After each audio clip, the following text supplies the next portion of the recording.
Hey guys, welcome to world affairs. मैं हूं Prashant Dhawan. Now India और साउथ कोरिया की जो डिफेंस कोऑपरेशन है पिछले कई सालों में लगातार बढ़ती जा रही है। अब हम देख रहे हैं कि साल में कई बार या तो उनके डिफेंस मिनिस्टर इंडिया आते हैं या फिर इंडियन डिफेंस मिनिस्टर होते हैं इन साउथ कोरिया, या फिर किसी तरीके से डिफेंस एंगेजमेंट होती है multiple times through out the year. अभी जब मैं वीडियो रिकॉर्ड कर रहा हूं दिसंबर 2020 के अंत में, तो इंडियन आर्मी चीफ गए हैं south Korea for a very important 3 day visit. इससे पहले आप अगर देखो तो 2020 की शुरुआत में साउथ कोरिया के डिफेंस मिनिस्टर आए थे इंडिया में for a very important visit. तो इस वीडियो में हम बात करेंगे कि साउथ कोरिया को इंडिया की आवश्यकता क्यों है अगेंस्ट नॉर्थ कोरिया। बहुत कुछ यहाँ पे आपको जानने को मिलेगा। So lot to know, lot to discuss as always, but before we begin एक क्वेश्चन मैं यहाँ पे आपसे पूछूंगा regarding India and South Korea relations. South Korea का एक बहुत ही ज्यादा प्रेस्टिजियस अवार्ड होता है Seoul peace prize. South Korea की कैपिटल है सोल, तो उसी के नाम पर है सोल पीस प्राइज। तो आपको यह बताना है कि वो कौन से पहले भारतीय थे जिन्हें सम्मानित किया गया था with the Seoul peace prize. ये आपके सामने ऑप्शंस हैं, महात्मा गांधी, डॉक्टर मनमोहन सिंह, नरेंद्र मोदी या फिर PV Narasimha Rao. Comment section में अटेंड करो क्वेश्चन, सही आंसर आपको मिलेगा वीडियो के अंत में। और आप किसी भी एग्जाम की प्रिपरेशन कर रहे हैं, whether it is SSC, bank, UPSC, railways, आप परचेज कर सकते हैं अनअकैडमी पे इसका कोर्स। फायदा ये है मिलेगी आपको लाइव क्लास, आप क्वेश्चन लाइव पूछ पाएंगे और आप क्लासेस देख पाएंगे फोन पर, टैबलेट पे, कंप्यूटर पे, वेरेवर यू वांट। और ये है अभी के लिए ओरिजिनल प्राइसेस, ये प्राइसेस पे मत कर देना। यूज द कोड PD10 और ये आपको मिलेगा discounted price. So use code PD10 and save money. Now first of all एक बहुत ही इंपॉर्टेंट बात यहाँ पे हाईलाइट करने वाली ये है कि आप अगर पिछले 6-7 साल में देखें तो भारतीय आर्मी के चीफ कभी ज्यादा ट्रैवल करते नहीं थे टू फॉरेन कंट्रीज। उनका प्राइमरी फोकस होता था इंडिया, मैक्सिमम श्रीलंका, नेपाल, ये सब कंट्रीज। मगर सिंस आज के समय इंडिया ने डिफेंस कोऑपरेशन बढ़ा दी है विद वेरियस कंट्रीज, हम लॉजिस्टिक सपोर्ट एग्रीमेंट साइन कर रहे हैं, तो अब इंडिया के आर्मी चीफ वेरियस कंट्रीज को विजिट भी करते हैं। आप इसी साल देख लो अगर, तो दिसंबर 2020 की शुरुआत में ही इंडिया के आर्मी चीफ गए थे यूएई और सऊदी अरेबिया में। ये भी एक हिस्टोरिक विजिट थी क्योंकि इससे पहले इंडिया के आर्मी चीफ कभी भी गल्फ कंट्रीज में गए ही नहीं। उससे पहले आप अगर देखो नवंबर महीने में 2020 के, तो आर्मी चीफ गए थे एक बहुत ही इंपॉर्टेंट विजिट पे इन नेपाल। यहाँ पे इनको ऑनर किया गया with the rank of general of Nepali army.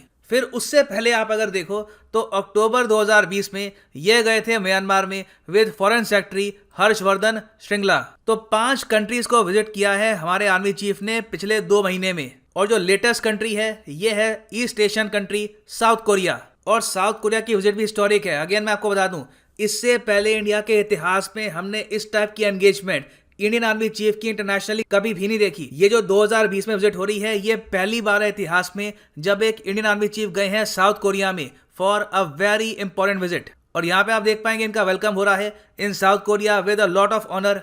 और मेन फोकस है इस विजिट पर कि डिफेंस टाइज कैसे इंप्रूव हो between India and South Korea.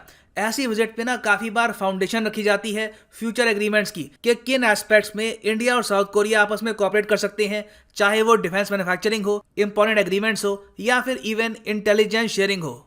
Now Indian side से आप अगर देखें तो इंडिया का मेन इंटरेस्ट यहाँ पर यह होगा कि जो लॉजिस्टिक्स सपोर्ट एग्रीमेंट है between India and South Korea, इसके डायमेंशंस हम इंप्रूव करें।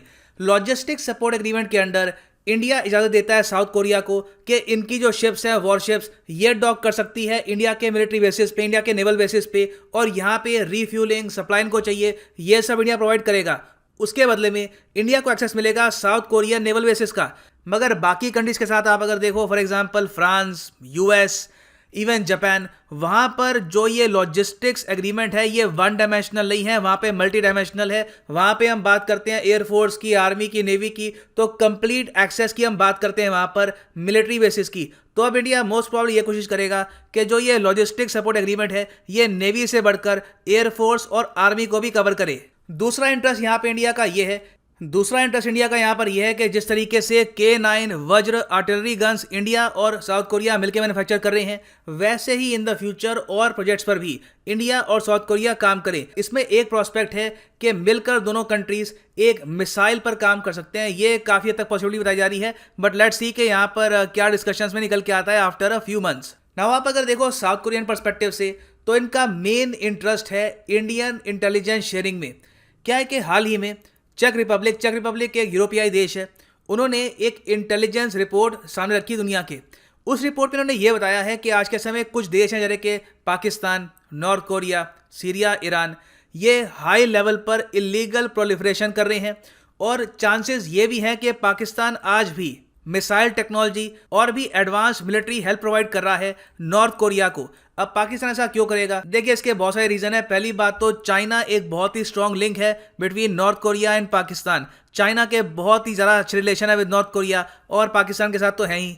तो एक पॉसिबिलिटी ये है कि इंटरनेशनल स्टेज पर चाइना खुद को क्लीन रखकर पाकिस्तान के थ्रू जो ये इंपॉर्टेंट मिसाइल सीक्रेट्स हैं, जो यहाँ पर डिज़ाइंस हैं, जो यहाँ पर प्रोलिफरेशन करनी है, ये सब करवाता है पाकिस्तान के थ्रू। और इन द पास्ट हम ये देख भी चुके हैं जब पाकिस्तान के ए के खान को ऑफ कोर्स कहते हैं the father of Pakistan nuclear programme. ये एक ओपन सीक्रेट है, आपको वेरियस बुक्स में, वेरियस डॉक्यूमेंट्स में मिल जाएगा कि इन्होंने एक्चुअली यूरेनियम एनरिचमेंट जो सीक्रेट्स हैं ये प्रोवाइड किए थे ईरान, नॉर्थ कोरिया और लीबिया को। हालांकि ये भी कहा जाता है कि इनकी जो थ्योरीज थी, जो इनके कॉन्सेप्ट थे, ये इतने यूजफुल थे नहीं और नॉर्थ कोरिया काफ़ी हद तक डिससेटिस्फाइड था with what A Khan provided. मगर ये एक क्लियर एविडेंस है यहाँ पर कि Pakistan in the past proliferation इस टाइप की कर चुका है। न्यूक्लियर वेपन्स, न्यूक्लियर मिसाइल्स को डेवलप करने में ये नॉर्थ कोरिया की हेल्प कर चुके हैं और आज भी वेरियस यूरोपियन स्टडीज कह रही हैं, उनकी इंटेलिजेंस रिपोर्ट्स कह रही हैं कि पाकिस्तान और नॉर्थ कोरिया अभी भी ये कर रही है। ना चेक रिपब्लिक की जो एक रिपोर्ट है ना यहाँ पर, इससे पहले आप अगर देखो तो जर्मन गवर्नमेंट भी अपनी रिपोर्ट में कह चुकी है कि पाकिस्तान और North Korea are involved in attempts to illegally obtain nuclear products. और यहाँ पर मेन फोकस है to develop North Korea's atomic weapon programme. तो इंडिया से ऑब्वियसली साउथ कोरिया ये चाहेगा कि प्रॉपर इंटेलिजेंस शेयरिंग हो। अगर पाकिस्तान कुछ प्रोलिफरेट कर रहा है in terms of nuclear weapons to North Korea, तो उसके बारे में साउथ कोरिया को पता हो, इसको हम कैसे रोक सकते हैं, इस पर दोनों कंट्रीज मिलकर काम करें। और सरप्राइज मत होइएगा जब in the future Ajit Doval भी बहुत ही इंपॉर्टेंट विजिट करते हैं टू साउथ कोरिया, क्योंकि इन द फ्यूचर प्रोबेबिलिटी काफ़ी हाई है कि इंटेलिजेंस शेयरिंग को लेकर इंडिया और साउथ कोरिया में साइन होंगे बहुत ही ज़्यादा इंपॉर्टेंट एग्रीमेंट्स। तो ये सब जो एग्रीमेंट्स हैं, जो ये बातचीत है, उनकी नींव रखी जा रही है आजकल की विजिट्स में। ना वापस आते हैं अपने क्वेश्चन पे जो मैंने आपसे पूछा था कि सोल पीस प्राइज किस इंडियन को सबसे पहले मिला था। सही आंसर यहाँ पे है option C, Narendra Modi. Narendra Modi is the first Indian to be honoured with Seoul peace prize. और मैं आपको ये बता दूं कि सोल पीस प्राइज मिलता है हर 2 साल में एक बार एक व्यक्ति को, और अभी 2020 का जो सोल पीस प्राइज है ये मिला है थॉमस बाक को, जो है जर्मनी के। और यहाँ पे आप देख पाएंगे ये आर्टिकल है 2018 का, जब नरेंद्र मोदी जी को मिला था सोल पीस प्राइज। सो ये है अंत इस वीडियो का। उम्मीद करता हूँ काफ़ी कुछ आपको जानने को मिला होगा। Thank you for listening and as always God bless you all.